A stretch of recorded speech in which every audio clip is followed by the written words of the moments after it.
Bonsoir. Merci Seigneur. Fait que ce soir, le titre, ça va être Triompher dans l'adversité. Fait que je vais attendre que les gens se joignent un peu. On va faire la distribution des liens. Merci Seigneur. Alléluia.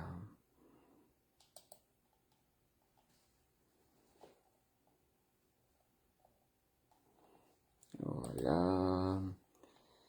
J'arrive. Merci Jésus.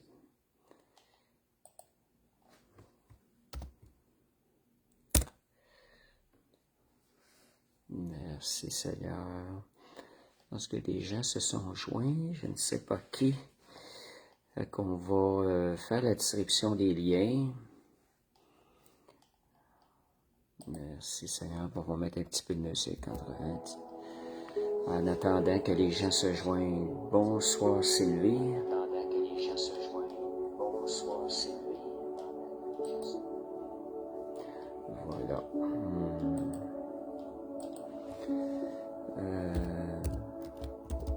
Fait que d'ici 3-4 minutes, on va commencer l'enseignement.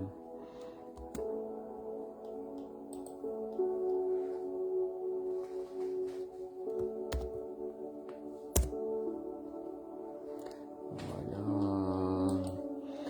Fait que comme je disais, l'enseignement, ça va être triompher dans l'adversité.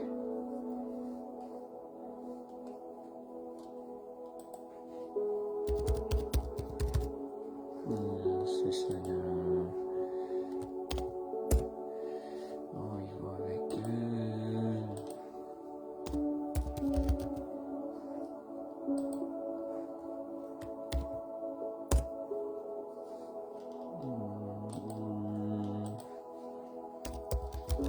Bonsoir Karine, bonsoir Monique, bonsoir Sylvie numéro 2.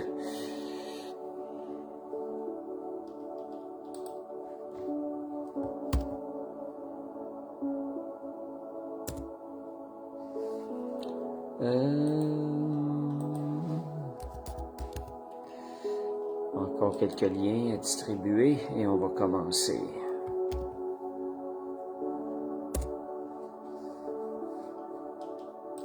Merci Seigneur. Voilà.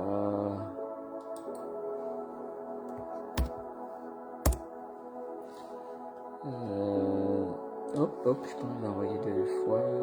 Oui, 2 fois, je me suis trompé.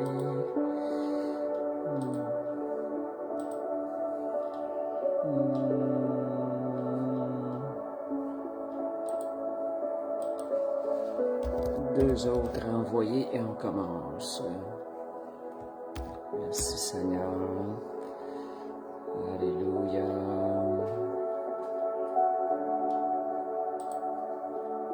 Hop et là.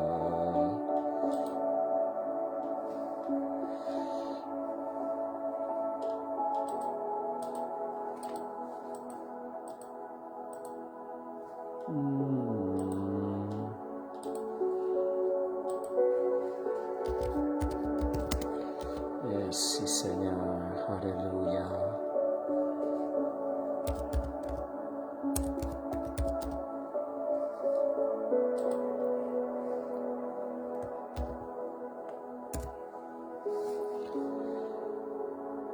Voilà, on va commencer. Quelle heure est-il? 8h04. Merci Seigneur. Fait que ce soir, on parle d'adversité. Fait que j'ai pris l'image d'un lion en arrière. Il faut être comme des lions face à l'adversité. C'est ce que le Seigneur lui demande. Jésus est appelé aussi le lion de Juda. Rien ne résiste au lion. Alléluia. On va commencer l'étude. Merci Seigneur. La couronne, c'est pour le lion de Juda. Merci Seigneur. Alléluia. Je vous montre un petit peu l'image de ce que ça donne. Merci Seigneur. On va commencer. Alléluia. Père Céleste, on veut te remercier pour ce privilège ce soir, Seigneur, de venir, Seigneur, se rassembler, Seigneur, de se sur en live, Seigneur Dieu. Seigneur, pour partager ce message. Seigneur, je prie, Seigneur Dieu, que ce message puisse impacter chaque personne qui l'entend. Seigneur, tu ne fais jamais rien en vain. Saint-Esprit, tu es toujours fidèle. Merci pour ta grâce, Saint-Esprit. Merci pour tout ce que tu fais. Alléluia, merci Jésus. Merci Seigneur, alléluia. Fait qu'on va commencer. Donc, triompher dans l'adversité. Merci Seigneur. On est des fils de roi. Oui. Donc, triompher dans l'adversité. Donc, si on commence avec quand on parle d'adversité, c'est que certains chrétiens ont des différentes, certains croyants ont des différentes façons de voir ça. Il y en a qui plient devant l'adversité, il y en a d'autres qui vont se relever. Ce soir, on va voir un peu des situations, comment traiter l'adversité comme croyant selon la parole de Dieu, d'une manière qui est agréable au Seigneur, d'une manière qui va faire avancer le royaume de Dieu. Donc, merci Seigneur, alléluia.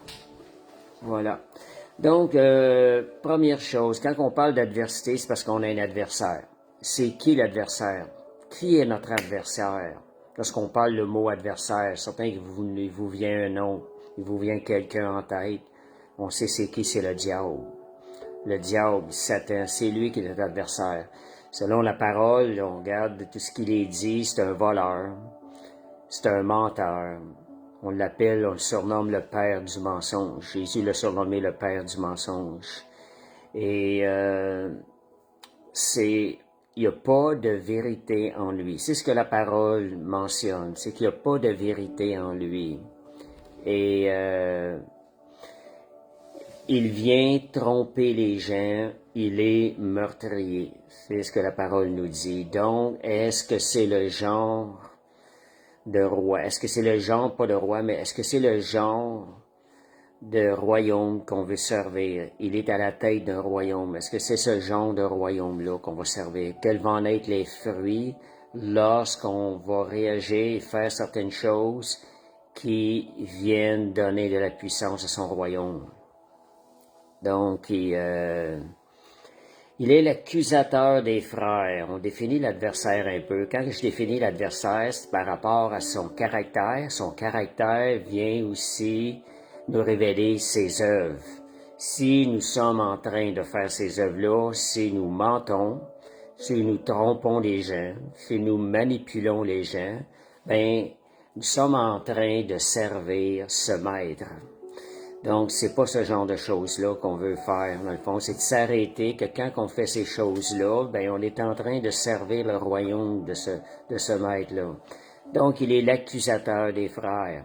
Si on accuse des frères, combien de gens que j'entends des chrétiens des fois, je parle pas nécessairement de l'Assemblée, là, mais en règle générale, on voit des accusations d'un chrétien envers l'autre et tout. On en voit tellement sur les réseaux sociaux.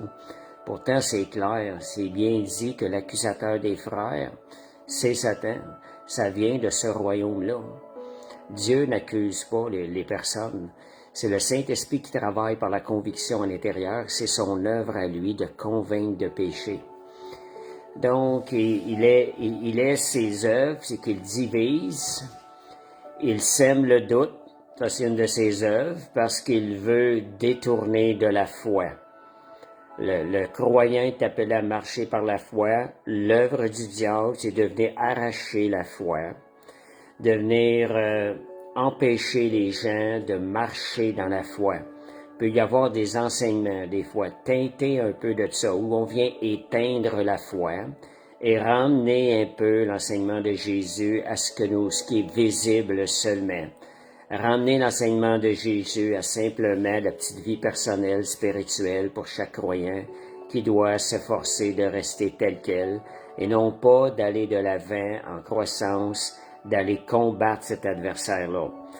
Pour combattre l'adversaire et le faire reculer, il va falloir qu'on avance. L'enseignement ce soir, c'est une des choses que j'aimerais réveiller, parce que moi, c'est sûr, quand je prépare l'enseignement, moi aussi ça me parle, c'est que nous, comme croyants, on a des responsabilités. Il faut être responsable. On est en guerre, donc on n'est pas là en train de s'asseoir et vouloir vivre la petite vie tranquille. C'est pas ça qu'on est appelé.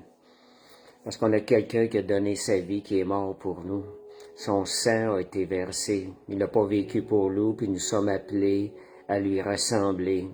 Et Dieu a tout mis en nous ce qui est nécessaire pour nous faire marcher selon sa volonté, pour nous faire marcher comme Jésus a marché. Vous savez que, je reviens à ce verset-là, Romains 3, 31. Quand ça dit, le peuple juif ont essayé d'accomplir la loi. Ils ont échoué. Jésus est venu, il a été le premier, il a tout accompli la loi. Il l'a accompli aussi avec le cœur, qui est un cœur agréable à Dieu.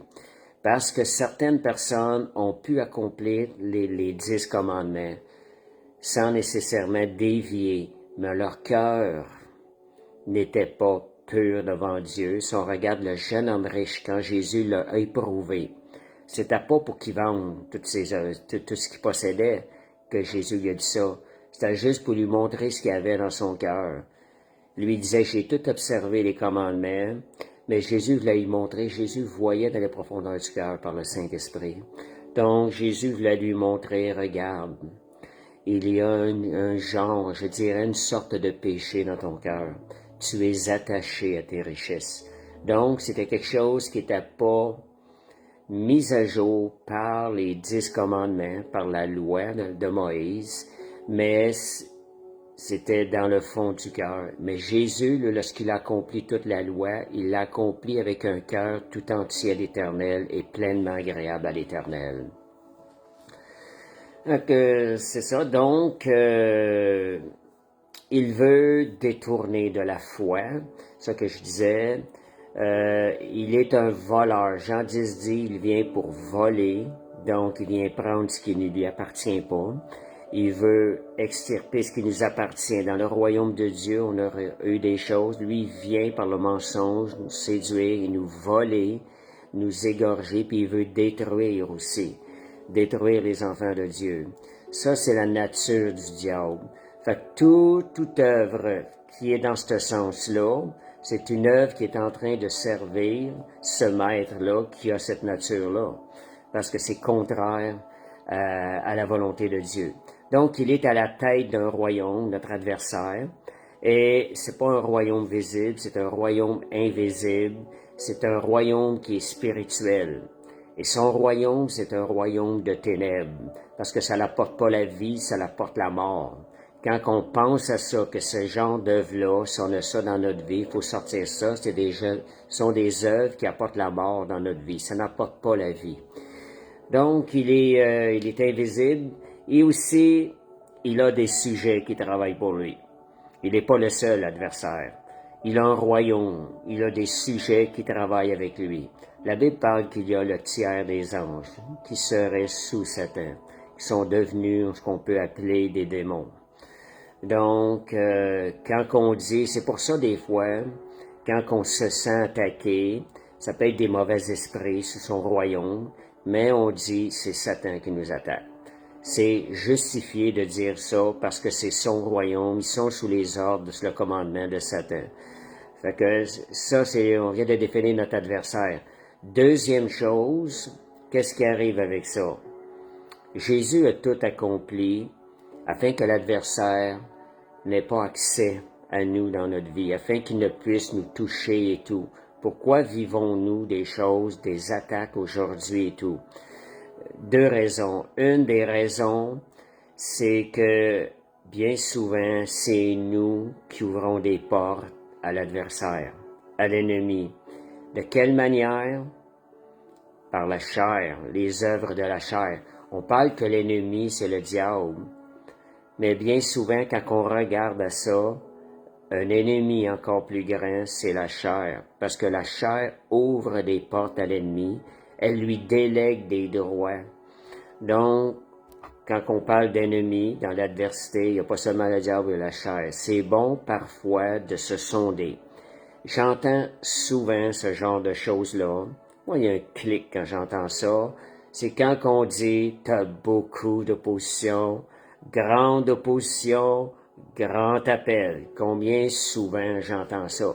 Il y a toujours un clic qui se fait dans ma tête. Il y a quelque chose qui cloche avec ça. Ça a un certain message, une partie de message qui est réelle. C'est sûr que l'ennemi, quand il va voir quelqu'un qui a un grand appel, il va rager avec plus de force.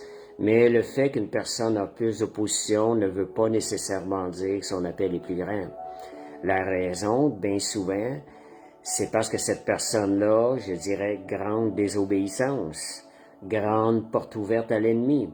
Bien souvent, c'est ça qui peut arriver. Fait que c'est là qu'il faut faire attention. De vraiment regarder quand il se passe quelque chose, on doit se relever. L'important, si on ne sait pas vraiment qu'est-ce qui arrive dans notre vie, si c'est nous qui ouvrons une porte ou pas, la chose qui arrive, ben c'est nous, c'est de focusser sur d'avancer, comment est-ce qu'on va réagir. Que ce soit une porte que nous, on a ouverte, ou que ce soit une autre manière que l'ennemi est venu rentrer, nous attaquer parce il voit ce qu'on est, il voit l'appel qu'on a. La situation est presque la même. Donc, c'est premièrement se sonder, comment réagir à ça. Seigneur, y a-t-il quelque chose dans ma vie qui a ouvert cette porte? Moi, je vous dirais, si vous regardez en arrière dans votre vie, combien de problèmes vous avez vécu, bien souvent, c'est nos décisions qui nous ont emmenés dans des situations problématiques. Si on serait confié plus au Seigneur, si on aurait été dans une totale obéissance, on se serait évité bien d'opposition, bien des problèmes. Donc, c'est un point à considérer quand on dit l'adversité. Mais c'est sûr qu'on va en avoir, même si on marche dans la sainteté de Dieu, parce qu'on va voir la troisième situation tantôt. Donc, comment réagir face à ça? Je vous dirais, l'idée, l'adversité devrait tout le temps être des opportunités pour nous de grandir, de s'améliorer. Quand je vous disais que des fois c'est nous qui ouvrons des portes, faut pas rentrer dans la condamnation. La chose qui arrive, si on a ouvert une porte, c'est parce qu'on a besoin d'être formé, on a besoin de grandir dans cette situation-là. Donc, prenons la situation, apprenons de cette situation-là et grandissons dans le royaume de Dieu, perfectionnons-nous à travers ces situations-là. Donc, ce n'est pas une situation où on regarde en arrière, où on s'arrête, on continue d'avancer, on court vers l'avant, quelle que soit la raison de l'opposition. Donc, comme je vous disais, toute opposition pour nous comme croyants, à cause du roi qu'on sert, à cause du royaume qu'on sert, devrait être transformée en opportunité pour grandir, se perfectionner. Si on regarde Jacques, le chapitre 1, versets 3 et 4, ça dit, frères, mes frères, regardez comme un sujet de joie complète les diverses épreuves. Fait qu'il y a deux manières de regarder ça. Des fois, on peut être attristé, se sentir écrasé. Mais la parole de Dieu nous dit, regardez là, regarde pas ça de même, regarde cela comme un sujet de joie complète. Les diverses épreuves auxquelles vous pouvez être exposés, sachant que l'épreuve de votre foi produit. Voilà, il y a un résultat, il y a quelque chose de plus que vous allez ressortir à travers l'épreuve. Comme je vous disais, que ce soit nous qui l'ait ouvert ou pas, c'est prendre l'occasion de grandir, puis d'apprendre. Donc, l'épreuve de votre foi produit la patience. On a peut-être manqué de patience à ouvrir les portes. Que l'épreuve de votre foi va produire la patience. Gardons la foi à travers la situation. Mais il faut que la patience accomplisse parfaitement son œuvre afin que vous soyez parfaits et accomplis. Regardez ce que ça veut nous emmener sans faillir en rien. Donc, c'est vraiment les épreuves que l'adversaire vient nous générer, de les prendre, nous, comme des opportunités de grandir à travers ces épreuves-là.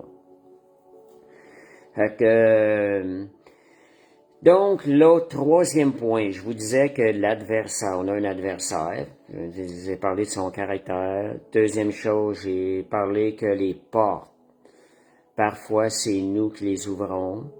Nous ouvrons des portes qui y emmènent plus d'adversité, plus d'opposition dans notre vie. Ça, c'est la chair qui fait ça à l'intérieur de nous. Donc, la chair, on pourrait la considérer un ennemi plus grand que Satan. Parce que Jésus a déjà vaincu Satan. Satan vient par le mensonge. Si nous ne nous laissons pas séduire par l'ennemi, on va marcher dans la victoire. Donc, la dernière chose, c'est le troisième point, c'est que c'est vraiment par cause de l'appel. La grandeur de l'appel va faire que parfois l'opposition va être plus grande. Mais Dieu donne toujours la force nécessaire à travers tout ça. J'ai oublié le verset à soir, mais ça dit aucune épreuve, ça me revient à l'esprit, aucune épreuve aucune tentation ne nous sera donnée sans que Dieu ne nous ait donné la force d'avoir la victoire à travers ça. En d'autres mots, aucune épreuve, aucune chose qui va venir nous attaquer, qui va être au-delà de nos forces. Dieu pourvoit nous donner la force pour conquérir, pour grandir à travers ces épreuves-là. Moi, je pense comme à l'épreuve de Job. Quand Dieu a dit à Satan de Job, voici un serviteur de roi et fidèle, il n'y en a pas deux comme lui. Donc, quand Dieu a vu ça, puis que Dieu connaissait Job assez, et Satan lui a dit, il a dit que, regarde, je vais l'éprouver, si tu permets, puis tu vas voir, il va t'abandonner. Le Seigneur, il a permis l'épreuve. Mais Dieu, en permettant l'épreuve, Job ayant été intègre, Dieu ayant permis l'épreuve, c'est sûr de quelque chose, Job était pour s'en sortir victorieux. Parce que Dieu n'aura pas permis des épreuves qui auraient été au-delà de nos forces. Job en est sorti victorieux à travers l'épreuve, donc il en est ressorti plus fort et doublement béni. Donc, tous nous comme croyants, toute épreuve, tout qui nous vient de l'adversaire, on a la capacité d'en ressortir plus grand, plus fort, plus béni, plus victorieux encore. Ça, si on regarde la parole de Dieu, c'est vraiment ça. Donc, l'adversité n'est pas une punition de Dieu. C'est quand on était dans la religion, on pensait que Dieu punit des choses de même. Non, c'est pas Dieu qui vient nous punir à travers l'adversité. Ça, faut bannir ça, cette pensée-là. Paul a eu à faire face à l'adversaire. Et Paul, il marchait dans la droiture. Vraiment dans une vie consacrée. Paul, son appel était tellement grand. Tu vois, dans cette situation-là, l'opposition était grande et à cause de la grandeur de l'appel. Puis des fois, je me pose des questions. Comment ça se fait? Je regarde dans le temps des disciples, lorsqu'ils ont commencé à répandre l'Évangile. Ils ont tous été tués, flagellés, ils ont été persécutés dans leur corps, c'est incroyable. Puis des fois, on regarde un peu, je regarde les hommes de Dieu aujourd'hui, puis on n'a pas ces mêmes choses-là. On n'a pas ce genre de persécution-là. Je pense qu'il y a des temps pour ça et qu'au début des temps des apôtres, c'était nécessaire pour un fondement solide. Parce que Dieu nous appelle quand même à la bénédiction. La bénédiction, c'est pas nécessairement juste des biens matériels, là. Ce que je parle, malédiction, c'est que Dieu va pourvoir à tous tes besoins, il va pourvoir à une santé physique, ce genre de choses-là, parce qu'il a déjà payé le prix de tout ça, Jésus à la croix. S'il a payé le prix, c'est afin que nous en héritions les bienfaits de cela. Puis nous avons le choix aussi de les recevoir ou de les ignorer. Jésus a déjà tout payé. Donc, Jésus n'a jamais promis, je parlais de l'apôtre Paul, Jésus n'a jamais promis une vie de souffrance. J'ai-tu le verset de l'apôtre? Voyons, j'ai manqué le verset encore. Jésus n'a jamais promis une vie sans souffrance, mais une vie victorieuse malgré la souffrance. Ça fait la différence. Ça ne veut pas dire qu'il nous a emmenés à marcher dans la défaite. Non, il nous a promis une vie victorieuse parce que Jésus est allé aux enfers et vaincre l'ennemi. Et malgré la souffrance. Donc, le suivre, c'est parfois marcher à contre-courant du monde. Mais Dieu nous équipe. Vous voyez l'image en arrière, le lion. Jésus, le lion de Juda. Et nous sommes appelés à marcher comme lui, dans la victoire. Donc, j'ai l'autre point qu'on parle d'adversité, la création, les choses autour de nous dans ce monde. Ça dit dans la parole de Dieu, la création a été soumise à Satan. Adam et Ève ont remis le contrôle de la création. Dieu a un certain contrôle, regardez. Mais la création, si on va lire les versets, on va voir, peut-être vous êtes surpris d'entendre ça, mais la création a été corrompue par le péché d'Adam. Puis je vais aller lire Romains 8, versets 19 à 22. Donc, ça dit, ainsi aussi la création attend-elle avec un ardent désir la révélation des fils de Dieu. Moi, j'aime bien ce verset-là. Hein. Ça m'inspire. Ça veut dire que la création attend après nous, qu'on a cherché la puissance de Dieu, puis que nous, avec l'autorité de Jésus, nous reprenions possession de ce qui appartient à Adam, ce qui avait été donné à Adam, l'autorité qu'il avait au tout début. Et ça dit, la création a été soumise à la vanité, non de son gré, mais à cause de celui qui l'y a soumise, avec l'espérance qu'elle aussi sera affranchie de la servitude de la corruption. Fait qu'on voit que la création, elle a subi la corruption. Et ça, c'est à cause du royaume des ténèbres. Pour avoir part à la liberté de la gloire des enfants de Dieu. Je vais lire le dernier verset. Or, nous savons que jusqu'à ce jour, la création tout entière soupire et souffle les douleurs de l'enfantement. Fait qu'on voit là-dedans que la création ayant été subie la corruption, c'est pour nous, parfois, ça crée de l'adversité dans nos vies, dans ce qu'on fait. Donc, comprendre maintenant, elle a été soumise à la vanité. Donc, le pourquoi de l'adversité pour un croyant où Jésus a déjà tout accompli à la croix, où sa victoire a été totale, elle a été parfaite. Pourquoi qu'aujourd'hui, il faut faire face à l'adversité? C'est parce qu'il y a deux royaumes. Nous sommes en guerre. Ça, c'est quelque chose qu'il faut réaliser. J'entends des fois, j'écoute des fois des petits bouts de quelque chose. Et des fois, je sais pas, on dirait que la conscience qu'on est en guerre, qu'il y a deux royaumes qui s'opposent, on dirait que certains croyants ne semblent pas être conscients qu'on est en guerre. On est là sur terre justement pour faire régner, moi ce que j'enseigne, c'est qu'on est ici sur terre pour faire régner la volonté de Dieu, pour triompher des œuvres de ténèbres. On est la lumière et la lumière chasse les ténèbres. Mais j'ai l'impression parfois que certains croyants ne sont pas conscients qu'ils sont en guerre. Si tu n'es pas conscient que tu es en guerre, ton arme, ton épée, tu vas la mettre de côté. Tu ne seras pas alerte.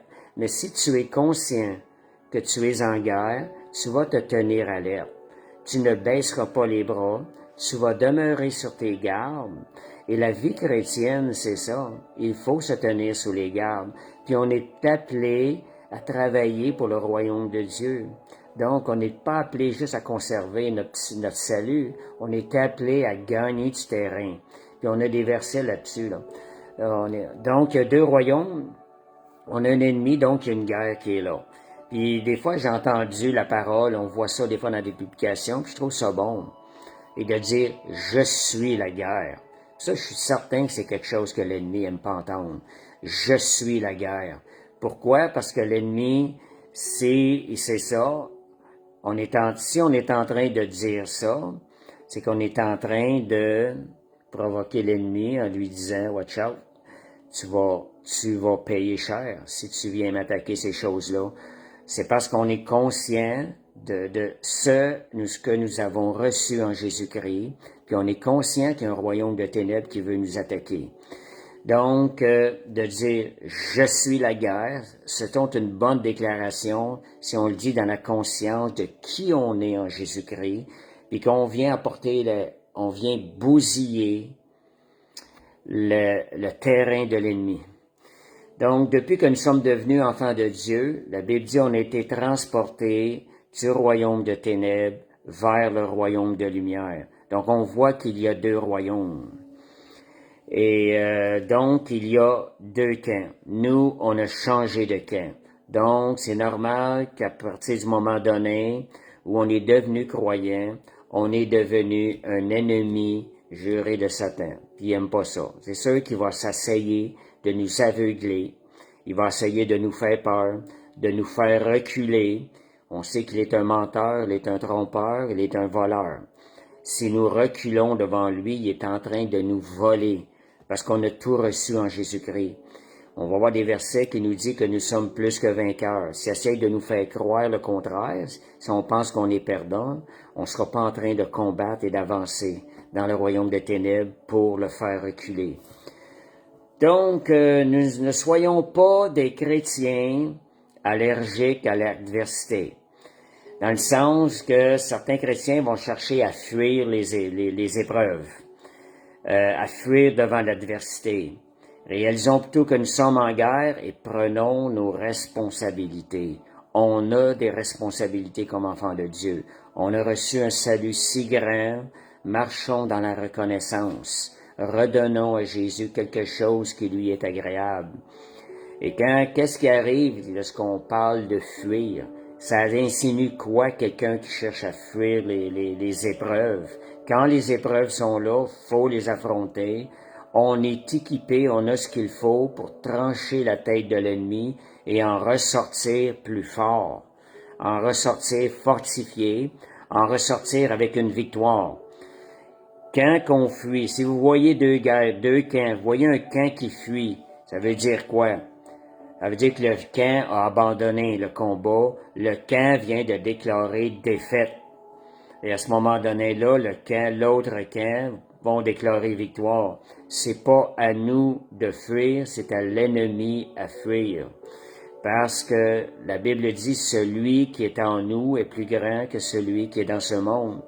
Fait que soyons conscients, on est équipé pour le combat, on est équipé pour pouvoir détruire, affaiblir le royaume de l'ennemi et aussi le faire fuir.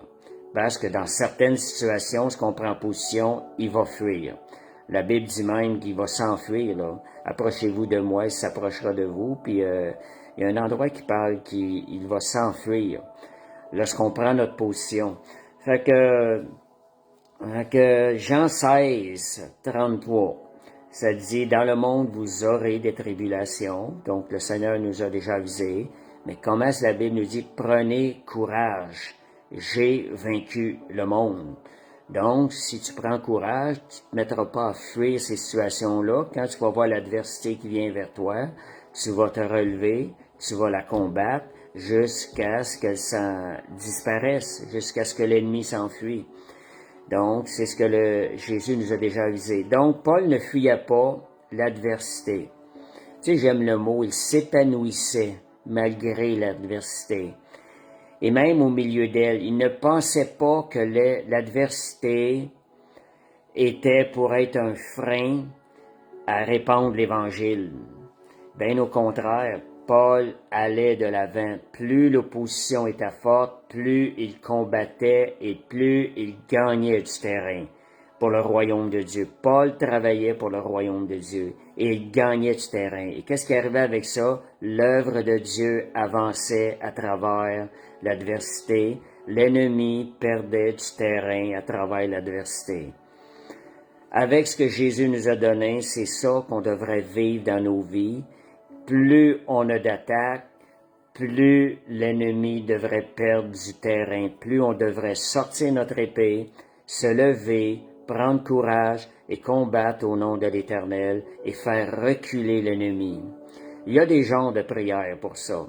Moi, genre de prière, je dis pour chaque attaque de l'ennemi, j'annule chaque attaque de l'ennemi par le sang de Jésus. Et pour chaque attaque de l'ennemi, je réclame double bénédiction.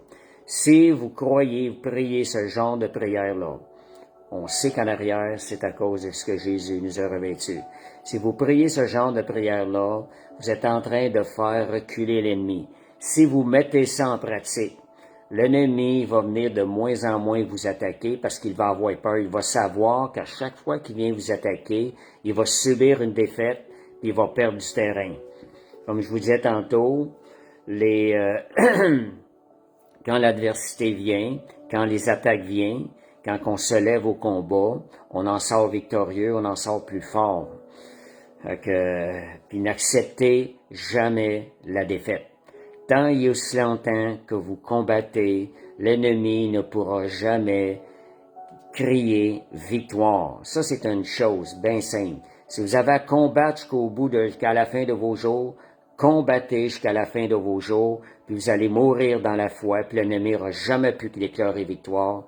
Étant mort dans la foi, vous allez mourir. Vous allez mourir avec la victoire. Fait que ça, c'est quelque chose que j'avais déjà vu à un moment donné.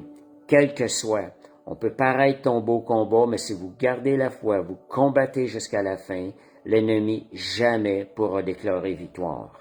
Et vous allez mourir dans la victoire. Fait que merci Seigneur. Fait que c'est sûr que l'idée, c'est de combattre, d'être en train de combattre. Donc on devient 2 Thessaloniciens 1, verset 3-4. C'est le verset que je l'ai apporté tantôt, montrant qu'à travers les épreuves, à travers l'adversité, à travers l'opposition, Paul savait comment sortir, aller chercher la victoire, comment faire perdre du terrain à l'ennemi. Nous devons à votre sujet, 2 Thessaloniciens 1, verset 3 et 4, nous devons à votre sujet, frères, rendre continuellement grâce à Dieu. Voyez, ça c'est un point, quand on parle d'épreuve, vous voyez qu'assez souvent, vous voyez le mot rendre grâce à Dieu. C'est une manière de combattre qui est très efficace. Vous êtes en train de passer l'épreuve, rendez grâce à Dieu pour la victoire, déjà accomplie à la croix. Et Dieu, ça emmène la défaite dans le camp de l'ennemi. C'est-à-dire rendre continuellement grâce à Dieu. Pensez à vos épreuves, pensez à l'adversité que vous avez, pensez à cette parole-là quand ça arrive, commencez à louer le Seigneur et à lui rendre grâce.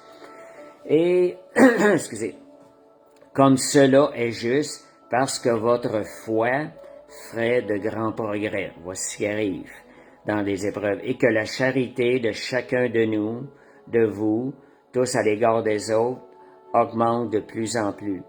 Là, je sais pas parce que j'ai pas lu le début, mais Paul parle des épreuves qu'il a passées pour arriver là. Donc, aussi nous glorifions-nous de vous dans les églises de Dieu à cause de votre persévérance et votre foi au milieu de toutes vos persécutions et des tribulations que vous avez à supporter. Fait que vous voyez, c'est devenu un sujet de gloire pour les Thessaloniciens.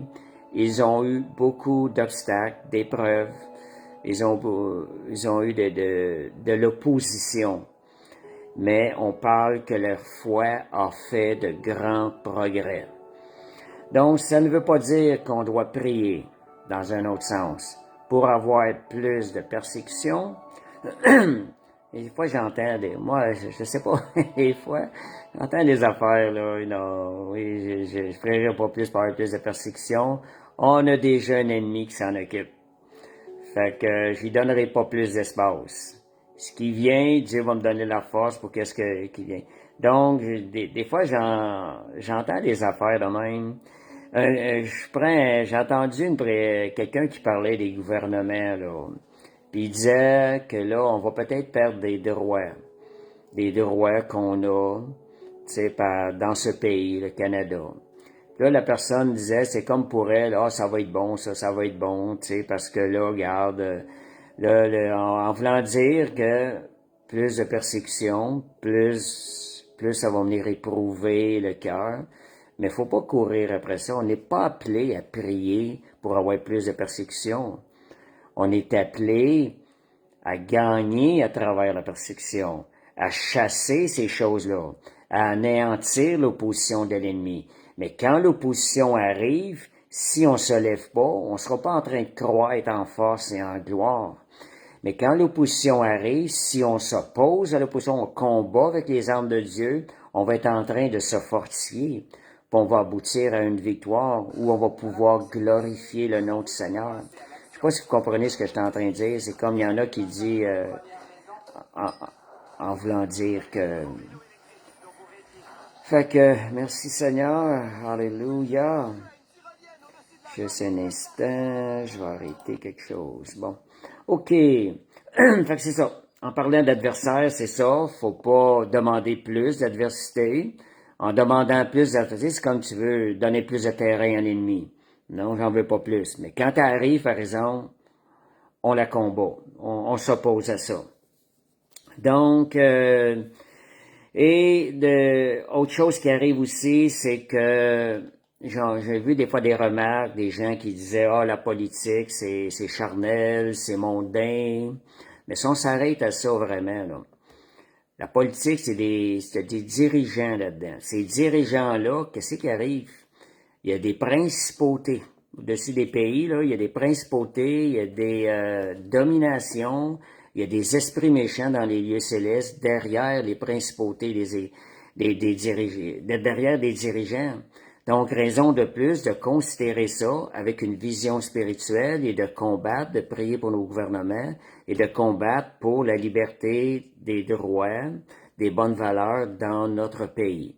Donc, on était appelé à se voter, c'est même d'aller voter. Quelqu'un disait, aller voter, ah, c'est mondain, parce que mon royaume n'est pas de ce monde. Ben oui, mais voter, c'est une façon pratique. Nous, on sait ce qu'il y a en arrière, là. C'est un devoir qu'on a, c'est une participation qu'on a pour justement aller avantager un dirigeant qui va donner plus de place aux valeurs de la Bible. Fait que peut-être pas tout le monde qui est d'accord avec ça, fait que c'est ça. Et fait qu'on a prié contre les esprits méchants dans les lieux célestes, les principautés, les dominations. Une chose que j'ai appris à travers là-dessus, si quelqu'un veut s'attaquer à des puissances de même, couvrez-vous du sang de Jésus. Assurez-vous que vous êtes bien couvert du sang de Jésus.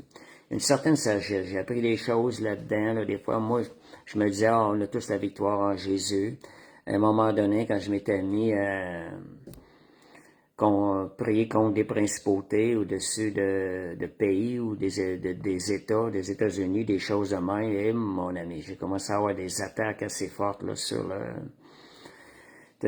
mon corps. Fait que j'ai compris qu'il y a quand même, faut se protéger par le sang de Jésus. Très important. Donc, il y a une qualité, puis en passant, là, pour la politique, là, c'est différent aussi l'appel, le degré d'implication d'un croyant dans la politique. Ça dépend, le degré va dépendre de l'appel qui est sur sa vie, parce que Dieu peut mettre un croyant, peut appeler un croyant à aller en politique, à aller influencer en politique. Ça arrive. Fait que ça dépend de l'appel qu'on a, le degré. Une des qualités très importantes à travers les épreuves, dans l'adversité, la qualité la plus importante, ce mot-là, je le connaissais pas il y a plusieurs années, mais je n'ai entendu parler, c'est la résilience. La résilience, si j'explique pour ceux qui ne le savent pas, c'est la capacité d'une personne à rebondir face à de l'adversité. Et à grandir grâce aux défis. Sa capacité à rebondir. Ce que je vous disais tantôt, le genre de prière à demander, c'est pour chaque attaque de l'ennemi. Seigneur, j'annule chaque attaque de l'ennemi par le sang de Jésus.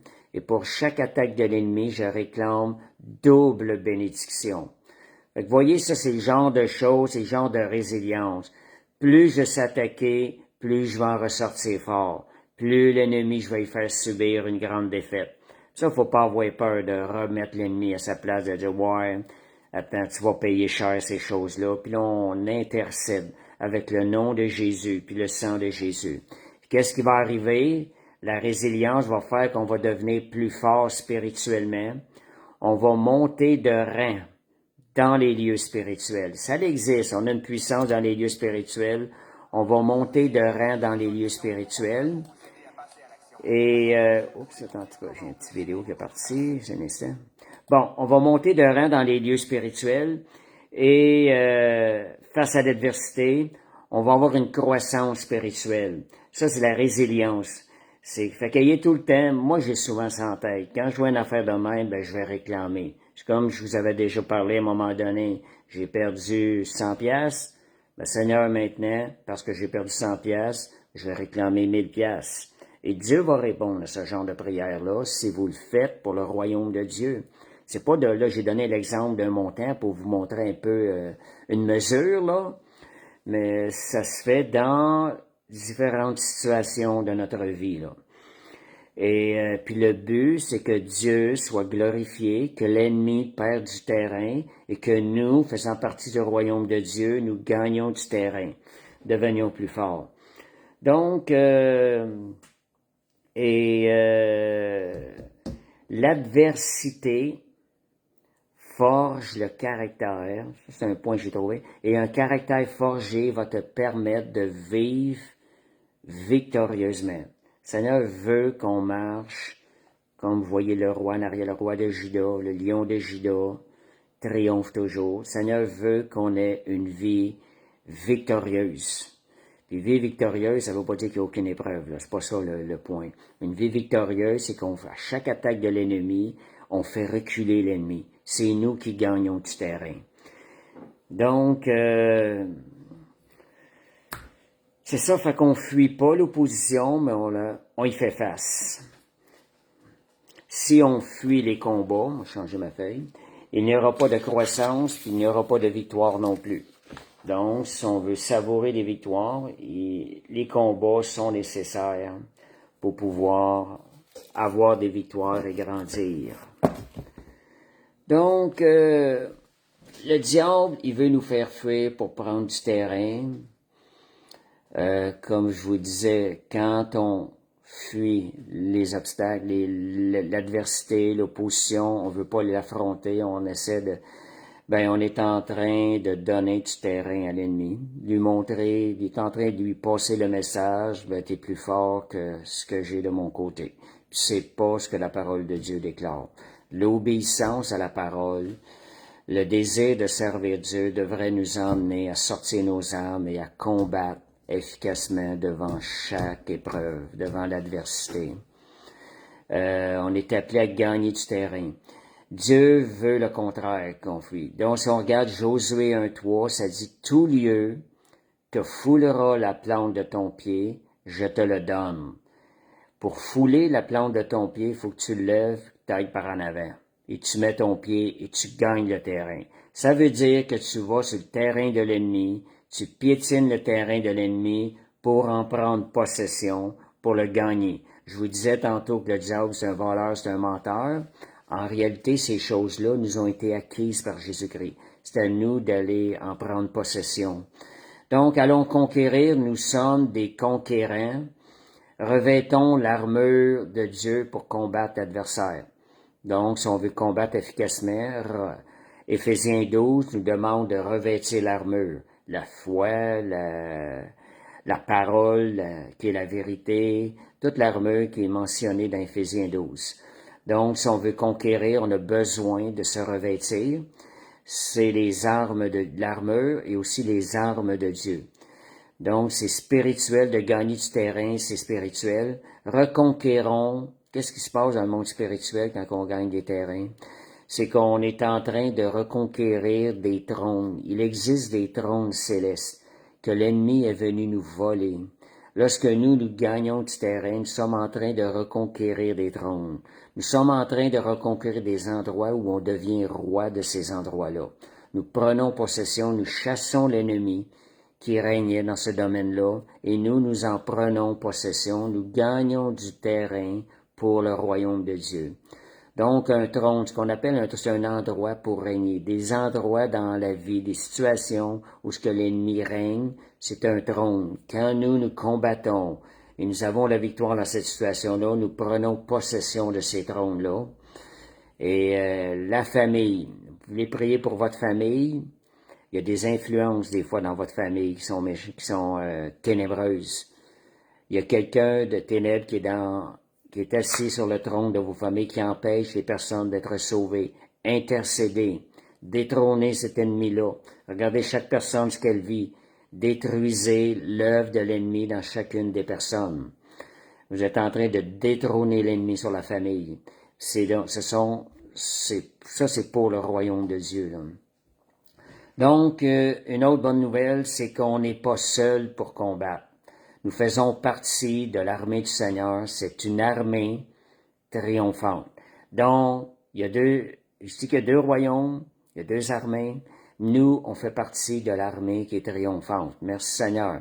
Parfois, je me demandais ça, on est du bon côté de la bataille. Quand j'étais nouveau chrétien, je pensais à ça des fois. Si on est chanceux, on est du bon côté de la bataille. Alors, relevons nos armes, sortons nos armes et combattons, allons de l'avant, parce que on fait partie d'une armée triomphante. Des fois, le temps peut faire une différence, ça peut être plus long avant d'avoir une victoire, mais on est appelé à triompher. Deutéronome 3, verset 21. Ça dit, en ce temps-là, je donnai des ordres à Josué, et je dis, tes yeux ont vu tout ce que l'Éternel, votre Dieu, a fait à ces deux rois. Ainsi fera l'Éternel à tous les royaumes contre lesquels tu vas marcher. Ne les craignez pas, car l'Éternel, votre Dieu, combattra lui-même pour vous. Quand nos yeux sont sur le Seigneur, c'est ça qui arrive. Nous, on se lève ayant les yeux sur le Seigneur, mais c'est Dieu qui combat pour nous. Et Dieu, en Jésus-Christ, a gagné toutes ses batailles. Jésus a gagné toutes ses batailles. Donc, c'est ça. Votre Dieu combattra lui-même pour vous. Puis un autre verset, c'est Exode 17, versets 14 à 16. L'Éternel dit à Moïse, écris cela dans le livre pour que le souvenir s'en conserve et déclare à Josué que j'effacerai la mémoire d'Amalek de dessous les cieux. En passant, moi j'ai ressenti dans mon cœur, des fois il y a des peuples, le Seigneur m'identifie le peuple à certaines situations. Amalek, quand vous lisez ça, la Bible, soyez à l'écoute, allez voir. Quand vous lisez Amalek dans la Bible, c'est la chair dans notre vie aujourd'hui. Amalek, c'est la chair dans notre vie aujourd'hui. Fait que quand on parle de ça, j'effacerai la mémoire d'Amalek de dessous les cieux. Jésus, lorsqu'il est venu, il a vaincu la chair. Et Moïse bâtit un autel et lui donna pour nom l'Éternel, ma bannière. Regardez ça, c'est ce mot-là. L'Éternel, ma bannière. Qu'est-ce que ça l'insinue comme, qu'est-ce que ça donne comme message de ce qu'on dit, Éternel, ma bannière? C'est Yahweh Nissi ou Adonai Nissi, là, en hébreu. Donc, parce que la main de l'Éternel, ça donne la nature de Dieu, là, l'Éternel ma bannière, parce que la main de l'Éternel a été levée sur le trône de l'Éternel, il y aura guerre de l'Éternel contre Amalek de génération en génération. Mais nous sommes du bon côté de la guerre, là, de l'armée. Donc, ma bannière, d'autres mots, c'est un étendard, c'est un drapeau, ça représente le pays, ça représente quelle armée qu'on est. Donc, Dieu est celui, pour nous, la signification, quand on dit éternel, ma bannière, c'est que je suis sous Dieu pour qui je me tiens et que voyons. Dieu est celui sous qui je me tiens et que je suis. Donc, quand on dit l'Éternel, ma bannière, je suis sous lui. Donc, je suis sous sa gouvernance, sous la gouvernance de celui qui a déjà tout triomphé. En d'autres mots, tout ce que ça signifie, c'est qu'il est notre victoire, il est notre protecteur, il est notre guide lorsqu'on combat dans l'armée. Nous sommes sous son autorité, sous sa puissance. Quand vous voyez des guerres, là, des armées qui s'affrontent, vous voyez des drapeaux, ben c'est tout ça que ça signifie. Donc, je suis sous l'autorité de Dieu, sous sa puissance, c'est sous sa puissance que je combats mes luttes. Je ne combats pas seul. Je ne m'appuie pas sur mes forces. Je suis aligné avec le ciel. C'est tout ce que ça peut signifier quand on dit « Éternel, tu es ma bannière ». Quand vous faites cette déclaration-là, c'est ça que vous êtes en train de dire. Seigneur, c'est toi qui combats pour moi. Cette heure, c'est ta force, Seigneur Dieu, qui va être manifestée dans le combat. Et ça, puisque c'est ta force, Seigneur, c'est ta victoire que je veux voir dans ce combat, dans cette épreuve. C'est tout ça ce que ça veut dire. Seigneur, c'est ta puissance. Je ne suis pas seul, c'est toi qui vas combattre pour moi. Merci, Seigneur, pour ma victoire assurée. Et je suis protégé dans ce combat. Fait que c'est ce que ça veut dire. Donc, ça revient à dire que, Seigneur, c'est toi qui es ma force, c'est toi qui es ma victoire. Tu es celui qui conduit, qui conduit toutes les batailles dans ma vie. Donc ça, c'est un des points. On n'est pas seul. Dieu combat avec nous à travers l'adversité, dans l'adversité. Une autre chose, dans l'adversité, la déclaration de la parole va vous permettre de prendre possession de la victoire. Jésus a utilisé, il est écrit, quand l'adversaire est venu le tenter, quand il est venu pour essayer de le tenter, Jésus a utilisé la parole. Si Jésus a utilisé la parole, combien plus nous aussi, devant face à l'adversaire, devons proclamer la parole de Dieu qui est la vérité. Et donc, qu'est-ce qu'il est écrit? Si Jésus dit il est écrit, qu'est-ce qu'il est écrit sur nous? Recevons, déclarons, appliquons, et je dirais marchons selon ces vérités bibliques. Puis il y a une vérité biblique ce soir qui était en premier verset qui m'a amené à cette étude-là, c'est 2 Corinthiens 2,14. Ça, c'est un verset, j'ai souvent combattu dans ma vie chrétienne avec ce verset-là. C'est « Grâce soit rendue à Dieu qui nous fait toujours triompher en Christ ». Donc, c'est une parole. Est-ce qu'on y croit? Est-ce qu'on marche avec cette parole-là? Est-ce qu'on la reçoit? Est-ce qu'on l'applique dans notre vie? Et ça dit, regardez une petite chose, là. Premièrement, il y a le mot « toujours ». J'aime ces genres de déclarations-là dans la parole.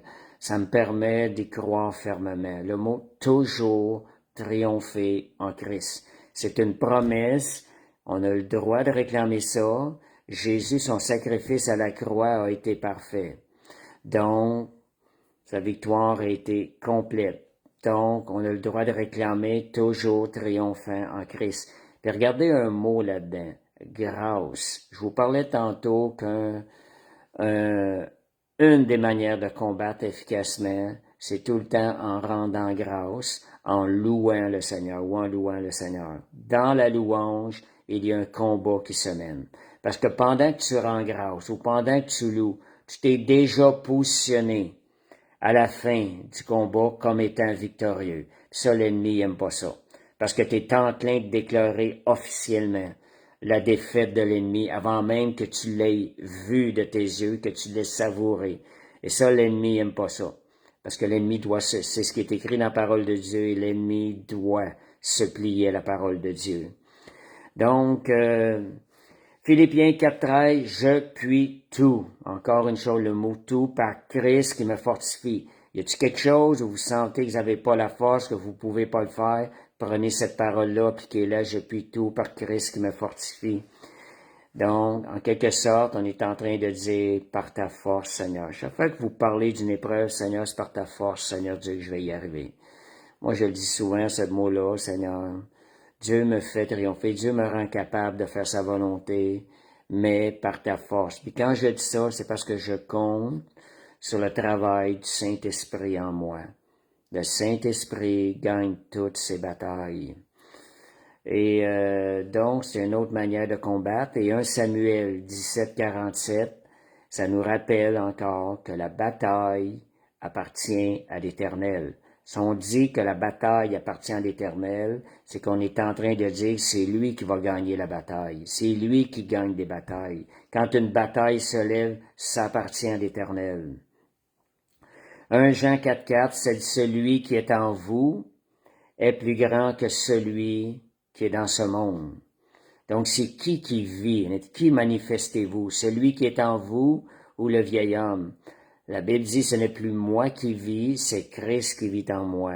C'est qui que vous laissez manifester? Donc, celui que vous laissez manifester, est-ce que c'est celui qui est plus grand? Si vous laissez manifester Christ, il va être plus grand que l'ennemi qui vient combattre contre vous dans le monde. 1 Jean 5,4, continuez à faire suite à ça. Tout enfant de Dieu triomphe du monde. La victoire qui triomphe du monde, c'est notre foi. Voyez, tout enfant de Dieu, nous triomphons du monde et la victoire qui triomphe du monde, c'est notre foi. Ça veut dire la foi doit être active. La foi, tu crois en la parole parce que c'est écrit. Tu ne regardes pas ce que tes yeux voient. Ta foi, elle est dans la parole, dans les choses qui ne sont pas visibles. Et là, tu les emmènes à l'existence. La victoire est déjà assurée. Comme je vous disais tantôt, quand tu te mets à louer le Seigneur, tu es en train de déclarer quelque chose que tu vois pas dans le visible. Mais dans le visible, tu es en train de sonner victoire. Et l'ennemi part à la défaite. Donc, le doute, ça va venir vous ébranler, donc c'est par la foi que vous allez demeurer dans la victoire. Chassez le doute. Et la lecture de la parole, c'est quelque chose qui va vous aider à garder dans la foi. Et de ce fait, dans la victoire. Si vous demeurez dans la foi, vous allez demeurer dans la victoire. Donc, la puissance qu'on a reçue, Ésaïe 61, verset 1 et verset 4.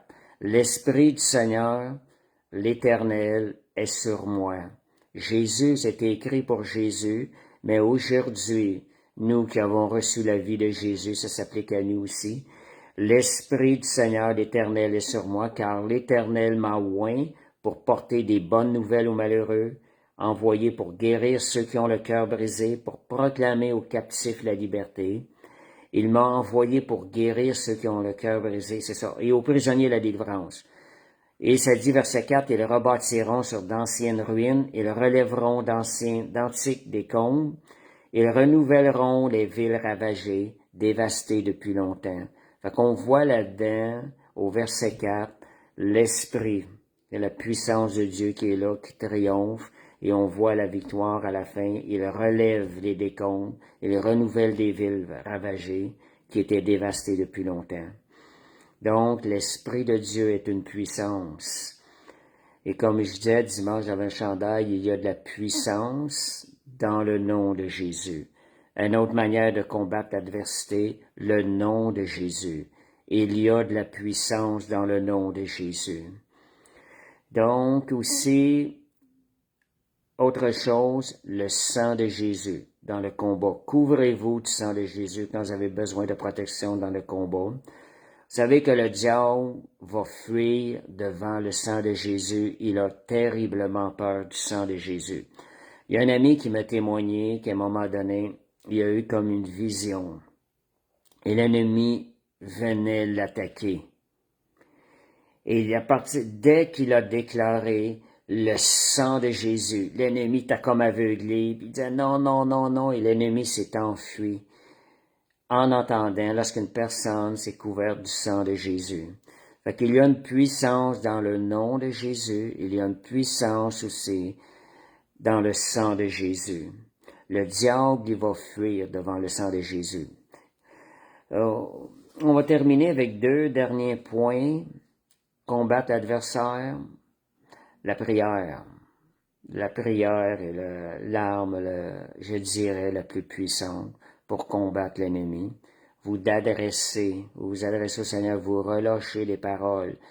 Votre parole est comme une épée, en tant comme enfant de Dieu quand vous priez. Donc, vous priez, puis je ramène cette petite remarque-là que j'ai entendue dernièrement aussi, je suis d'accord avec ça. Ayez de la vigie de prière durant la nuit, ce que j'appelle de la prière de garde. Prenez un temps dans la nuit, peut-être une fois par semaine ou 2. Entre ce que j'ai remarqué, ce qui est recommandé de minuit à 1h ou de minuit à 2h, il y en a qui parlent de 3h. Moi, je le fais de temps en temps de minuit, je commence à le faire. C'est le genre d'une vigie de prière dans la nuit.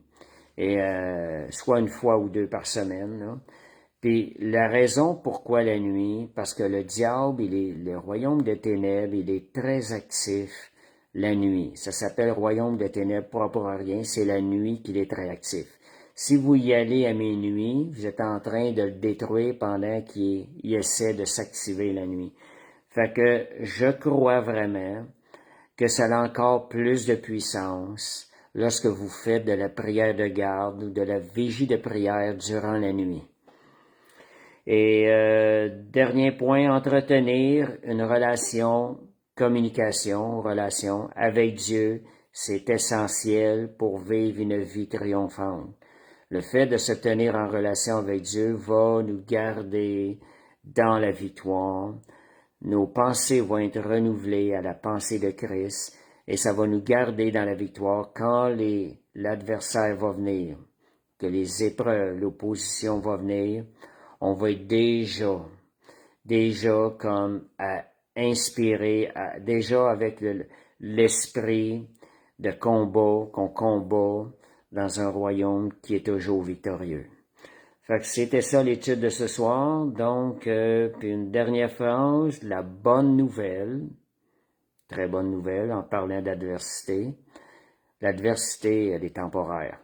Un jour, on va en avoir fini avec ça. Fait que n'arrêtez pas de combattre. Ce moment-là, un jour, va tout passer. Il n'y aura plus d'adversité. Fait que merci Seigneur. Fait qu'on va terminer par la prière.